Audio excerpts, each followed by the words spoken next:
Eve Nation, how we doing? Happy Tuesday. Tuesday is my YouTube day, so it's been a wild morning. I like spending the morning on creative, planning, strategy, looking through my numbers, just full on kind of introvert mode, strategizing, and then in the afternoon I transition to more creating, expression, actually filming.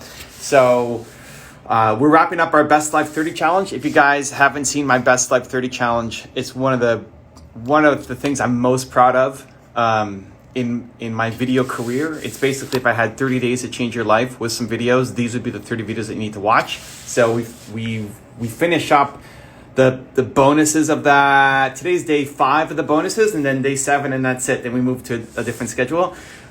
So it's been wild. It's been crazy. It's been a lot of fun.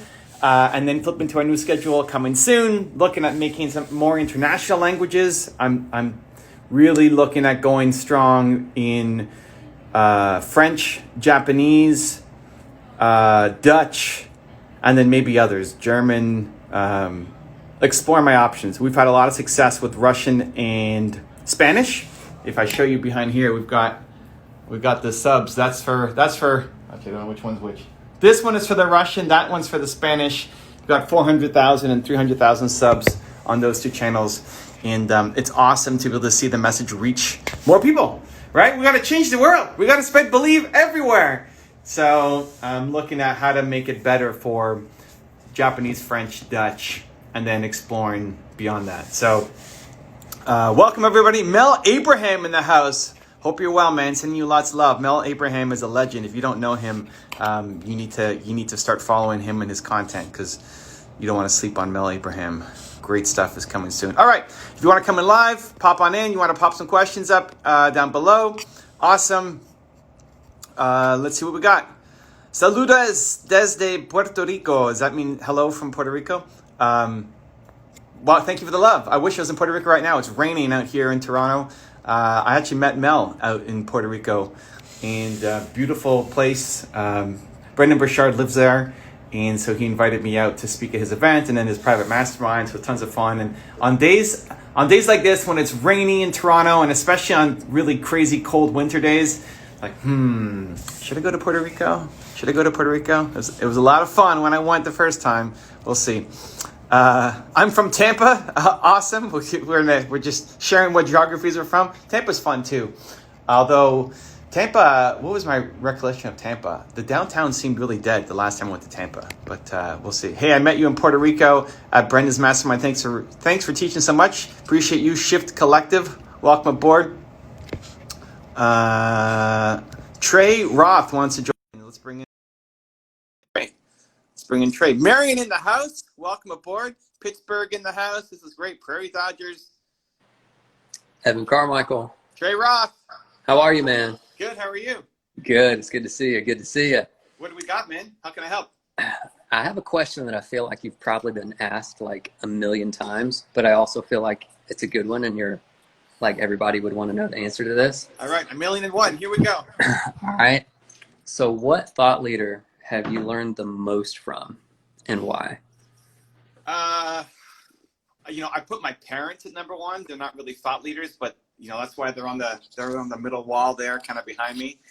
They've more taught me human values, like how to be a good person, more than any business thing. Apart from that, I've learned from everybody that I've profiled on, right? Like the first top 10 I did was Kanye West. Mm-hmm. And there's a lot you could take from him. There's a lot that you probably shouldn't take from him, but that's what I try to do, is just find the nuggets that I can take from people, even if you disagree with 99% of what they're saying. So it's not like there's one person. I think the strength of it is I go to everybody. I learn different things from different people. So it's not that I only go, we're just talking about Brendan Burchard and his awesome event. I learned from Brendan. I learned from Mel. I learned from the people who showed up there. But it's not like I only go to one person. I think that's actually the strength. You can get overwhelmed by it, but I think that's actually the strength. So you say your parents. I love that answer. I think that's fantastic.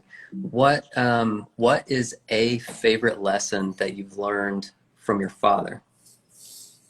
From my father was just humbleness, niceness, kindness. He's I'm a mix between my parents. My dad is like the nicest human you're ever gonna meet. Yeah, that's the next question, by the way. The lesson Yeah. from your mother. My mom is my mom I got like the ambition from. My mom had the Okay. drive.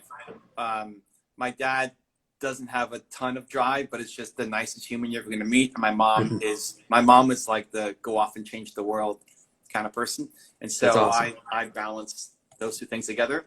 And combined, they would always teach me that I'm Evan Castrilli Carmichael. I could do anything that I want, anything I I love believe it. in myself, right? So that's the most important lesson from them. I love it, man. That's fantastic. Well, hey, man, I have been just so appreciating your content for years now. I believe what goes in comes out, and I have actually just made it a strategic part of my daily and weekly and monthly routine to have some kind of deposit. I feel like I've learned from the best teachings. Like I've learned the best teachings from the best teachers out there, and it really is like a result of your work, you having curated all that. So truly, and I've shared with you this sentiment before, maybe last year, Yeah. but it really is something that I greatly, greatly appreciate. I know a lot of people tuning in right now can agree that, man, the content that you curate, all of the positive that you're putting out there into the world, the cumulative effect is far beyond what you'll ever know. It makes me think of what Oprah says, like that Maya Angelou says, that you won't know. Really, the impact that every life you touch is your legacy. And it's like, man, even here from Atlanta, Georgia, I've been so impacted by your work. And so I so appreciate you, man. Keep going, keep believing, keep doing it, man. Amazing. Thanks for the love, Trey. Appreciate you. I appreciate it, Evan. Take care. Cheers. Trey Roth making the I think it's the second time he's come on. Anyway, let's keep going. Okay, let's see. Michael wants to join in. Let's see what Michael's got for us. Michael Davidson, you're next. What do you got? Get your questions ready. I'm excited. The Hey, man. How you doing, Michael? good man. How are you? Good. Where are you from? I'm from right now. I'm in my cottage right now. I was not expecting you to accept. That's amazing. We actually hung out at Date with Destiny and Tony Robbins. Dallas? No, I haven't been to Date with Destiny. It must be UPW. UPW, yes, in New York. Okay. Nice, Yeah, man. we're hanging Where's out. home for you, though? Where's home? Ottawa. Oh, okay. Nice, dude. You're close. Yeah, man. And Twan introduced us a while ago, so all good. But I know there's an audience listening, so I would just like to hear your opinion on everything that's going on in the States right now from a fellow Canadian. A lot of people are talking about, of course, like everything is really in rough shape right now with racism and all this other stuff. But like, I'm just curious on just your opinion about potential agendas that are happening kind of in parallel to the protests and stuff like that. Specifically, like they're trying to, like, for example, like shut down STEM, shut down science, technology, engineering, math, shut down education. So I'm just wondering, like, is there any protests, beside the protests, do you think there's any hidden agendas by any other people that are kind of jumping onto that? I have no idea, man. Yeah. Like, I spend zero time thinking about that stuff. Like, them trying to shut down STEM, that's honestly the first time I've even heard. I just don't spend time on it. Like, I focus on what can I do? What can I do as an entrepreneur here in Toronto, Canada, with an audience? I mean, a lot of my audience is American. Way more Americans and Canadians watch my stuff. I try to think, how can I step up and lead? Like, we made a Black Excellence YouTube channel where we're creating content, putting it up on there. But I love that, man. so many people have hidden agendas. Sure, so many people's have their own versions of things that happen. I don't know. I try to think, what can I do? What can I practically do? And just kind of create content to try to serve the world. So most politics stuff, I have no idea what's happening. What did Trump say yesterday? Oh, yeah. What did Trudeau say yesterday? I don't know. And what's interesting about that is there's a lot of people that are super successful that are in the same boat where they don't really know what's going on with the day-to-day news thing. And I think that speaks volumes, right? So what are your strategies on kind of not listening to you? It's just, do you have any, like, you don't have any apps on your phone, or do you have a certain app that limits time on social media or anything like that? I hate all that stuff. I Yeah. hate all that stuff. There's a guy named Ryan. I don't know if he's in the chat or not here, but he's got a book channel, and he recommended. I forget what the app was that keeps you accountable, and if you don't do it, you have to pay $10 to a charity or something. I hate all that stuff. I think it teaches you to. I think it teaches you that you suck. You're teaching yourself that you can't handle it. Yeah. So you have to. Me personally, I hate that stuff. Right? It's why I have that bag of Doritos behind me all the time.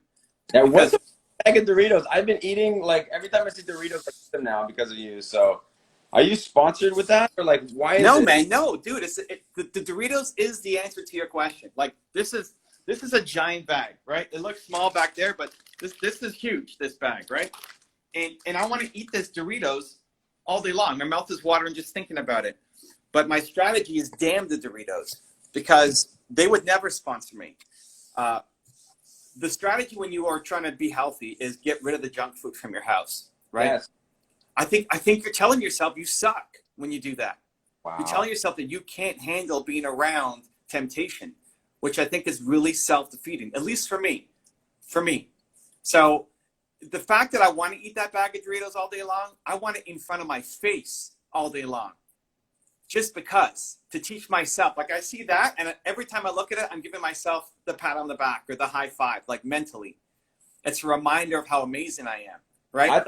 That's what Doritos did the whole time. Oh my God. That's what the Doritos bag means to me. And so, do I have an app that limits my? No. Like, I think you're teaching yourself that you suck. Yeah. And it's better to, I'm in control. I can control this right now. If it's a step one, fine. Like, if step one is use the app, or step one is get rid of the junk from your house, awesome. But long term, if you break your leg, you're going to be on crutches. Awesome. Long term, your goal is to run again, not to be on crutches for the rest of your life.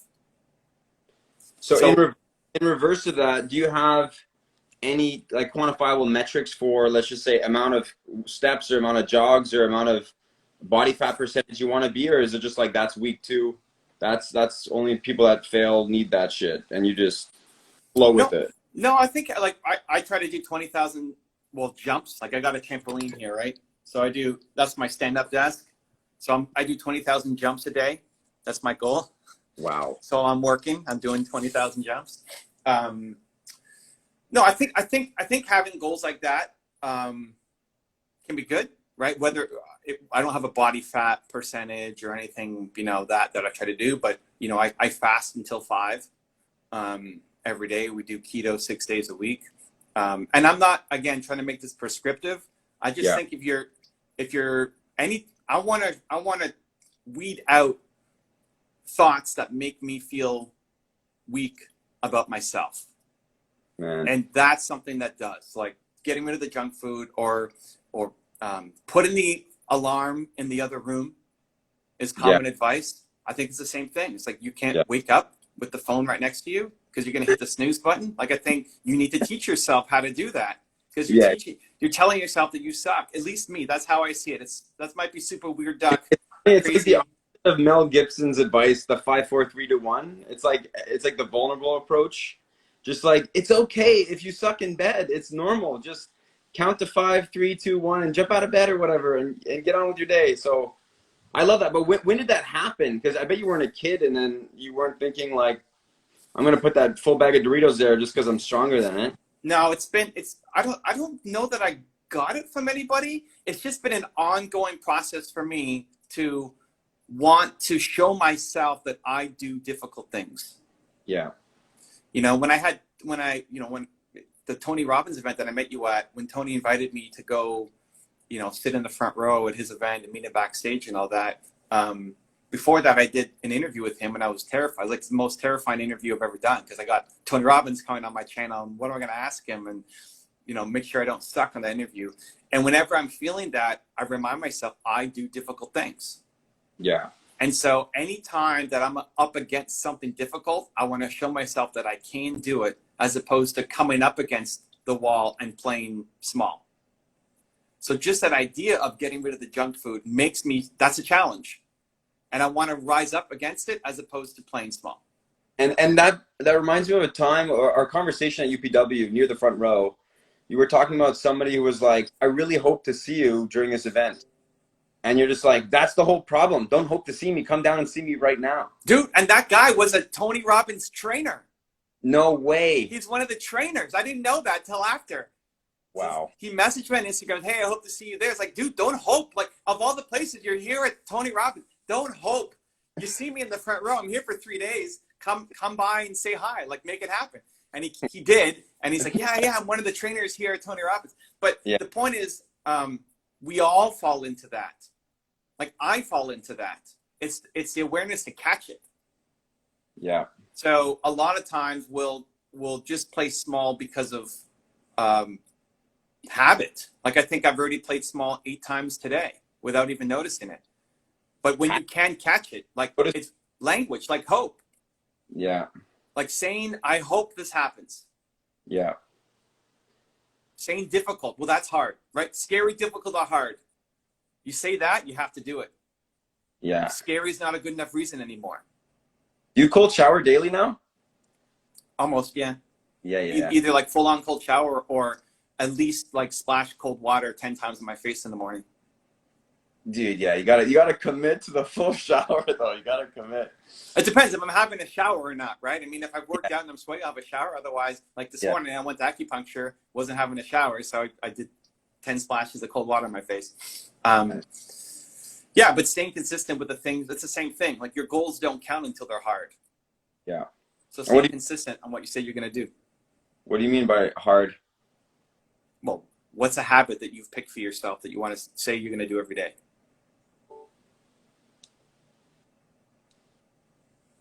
Yeah, I've been crushing my daily stuff, but the thing I've been missing out is like, I think like I've been jumping in cold showers. I've been running every day. I've been doing push-ups, squats all the time.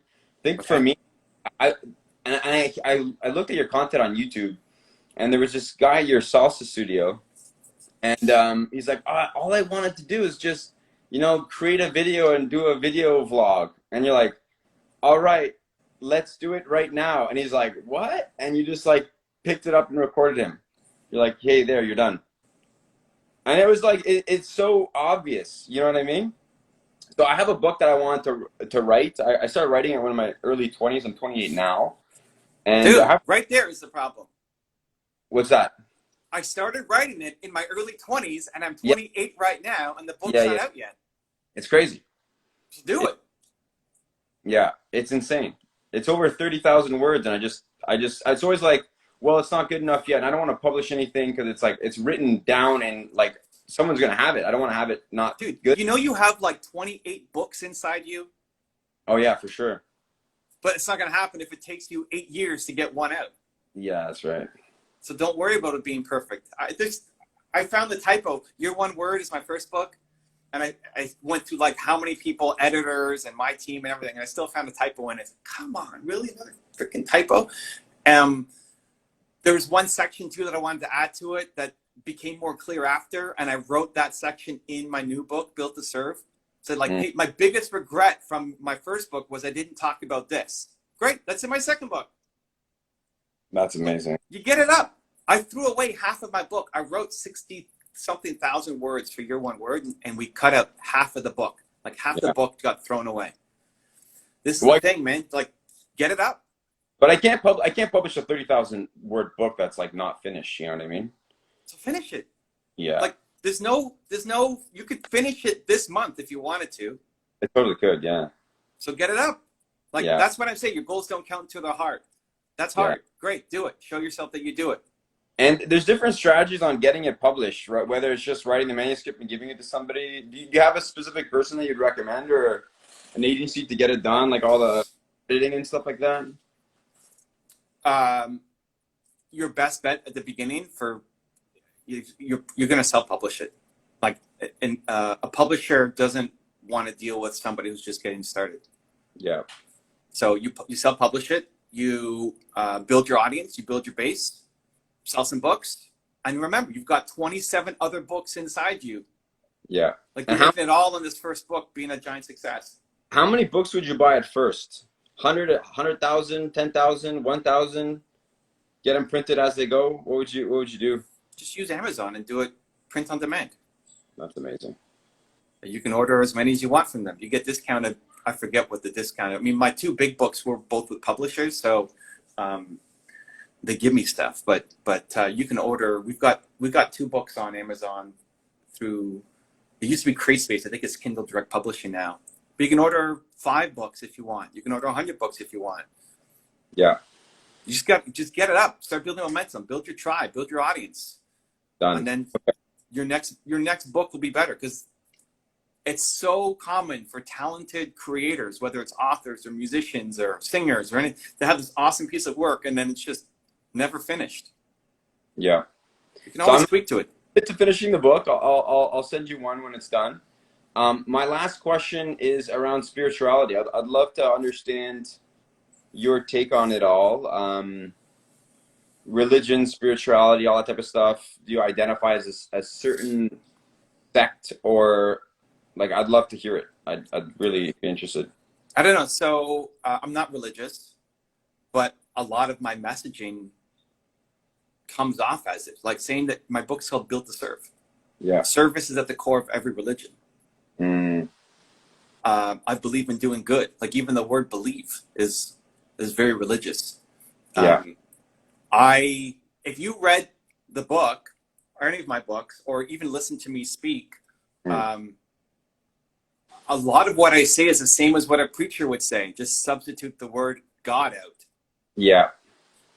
So I very much identify with the messaging. I just don't identify with the religion. Spirituality, I don't know. I don't know what that means. Yeah, no, it's pretty vague. Well, there's a lot of good research coming out with MAPS Canada and MAPS USA. I'm not sure if you're kind of well aware with the psychedelic research that's taking place. Have you looked into that at all? No? Nope. Cool. Back to your first question about the stems being hidden agenda and all that stuff. Dude, I spend zero time, like very little time focused on that stuff, and just head down into the work that I'm doing. Love it, man. You are an inspiration. Keep it up, man. Really appreciate your time. All right. Thanks for the love. Happy Ottawa Day. Let's go. Thanks, Michael. Awesome. Tons of fun. Great questions. Yeah, I like it. Anyway, okay, we got 3 minutes. Let's get to a couple of text questions here. What do we got? Solly Bear. ordered your book in February. It was shipped to my job, which was later closed to the pandemic. You missed out on what? No. Okay. Whatever the problem is, email serve, like built to serve at evancarmichael.com. Email that with whatever your issue is or question, and we'll get it taken care of. What else? You got it, my friend. Okay, great. Thank you. Appreciate it. Thank you for the love. Thanks for giving. Thanksgiving for the great work. All right. I appreciate it too. Lots of love coming from the community here. Okay. Behen Code. Hello, you told me I should hack content marketing by tagging my podcast guests. I do that, and it's great. Thank you. This is a genius strategy. Like, for anybody who's creating podcast content, just to reiterate, what you need to do is take your 30 top guests. Write this down. Take your 30 top guests. Okay, if you have any kind of interview show, podcast, YouTube, Instagram Live, you take your 30 top guests, and you give everybody a day of the month. So what day is today? I don't even know. June 15th, 18th. I don't even know what day it is. Doesn't matter. Say it's June 18th today. June 18th becomes Kanye West Day, right? Imagine Kanye was on your show, and what you do is every 18th of the month, you release a clip from your podcast with Kanye, right? So if you've done a 45-minute interview, 25-minute interview, you divide it into the 3 best clips. So take the 3 best clips from all of your guests, the 3 best clips, and the 18th of every month is Kanye West Day, and the 19th of every month is Evan Carmichael Day, and the 20th every month is Steve Jobs Day, and 21st is Howard Schultz Day. You have some amazing guests on your podcast. And what you do is you do a 15-second clip, and you tag them on Instagram stories. And it's a one-click share from them to their audience, right? If I was on your podcast and you did a story on me every month with the best clip. You're making me look good, not you talking, but make your guests look good. That's a one-click share from me to my audience. I do it all the time. If you make other people look good, they're very likely want to share it with their audience. I have content team, right? I have people that I hire on my team to help me make content. You're doing the job for me. You're making me look good, and I don't have to pay for it, right? It's a one-click share. So do that every day, even if the interview is a year old, as long as the content is still relevant, evergreen, right? And then repeat that. And then you keep cycling out who your best 30 are, right? If you keep getting better and better, bigger name people, you cut some of the lesser known ones and then you inject the bigger name ones. It's such an easy way to hack other people's audiences and bring a lot of value to your community and podcasts as well.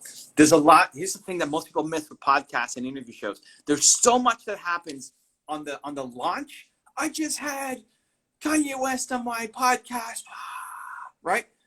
And then you forget about it. The value is in the ongoing. The value is in the every month sharing a clip again. And if you take your top 3 clips from that Kanye West podcast and then you start recycling afterwards, nobody's going to remember in your Instagram stories that you posted the same clip 3 months ago, right?